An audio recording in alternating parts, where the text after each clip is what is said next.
Oral cancer కి treatment options గురించి ఈ రీల్లో మనం చూద్దాం. Surgical removal of tumours. ఒకవేళ క్యాన్సర్ గడ్డ చిన్నగా ఉండినట్లయితే దాంతో పాటు చుట్టూ ఉన్న హెల్దీ టిష్యూని కూడా రిమూవ్ చేసి బయోప్సీకి పంపిస్తాం. అదే క్యాన్సర్ గడ్డ పెద్దగా ఉన్నట్లయితే దవడ ఎముకని కూడా రిమూవ్ చేస్తాం. Radiation therapy. High energy radiation వాడి క్యాన్సర్ సెల్స్ ని డిస్ట్రాయ్ చేస్తాం.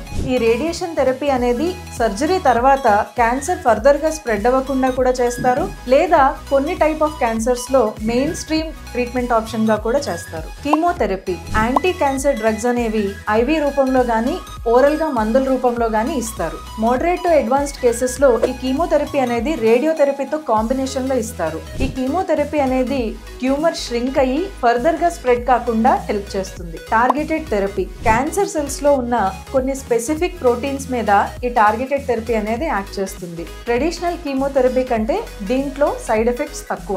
Reconstructive surgery or rehabilitation. Oral cancer కి సర్జరీ అయిన తర్వాత నవలడానికి మాట్లాడడానికి మీకు ఇబ్బందిగా ఉంటుంది. దాన్ని కొంతవరకు రెస్టోర్ చేసుకోవడానికి డెంటల్ ఇంప్లాంట్స్ కానీ ప్రాస్థెసిస్ కానీ వాడచ్చు. రీహాబిలిటేషన్ లో dietary modifications and speech therapy కూడా తీసుకోవచ్చు. మూవీస్ ఆర్ మీ ఫేవరెట్ హీరోస్ ని చూసి స్వాగ్ కోసం డ్రింకింగ్, స్మోకింగ్ లాంటి బ్యాడ్ హ్యాబిట్స్ కి అలవాటైతే ఓరల్ క్యాన్సర్ వచ్చే ఛాన్సెస్ చాలా ఎక్కువ.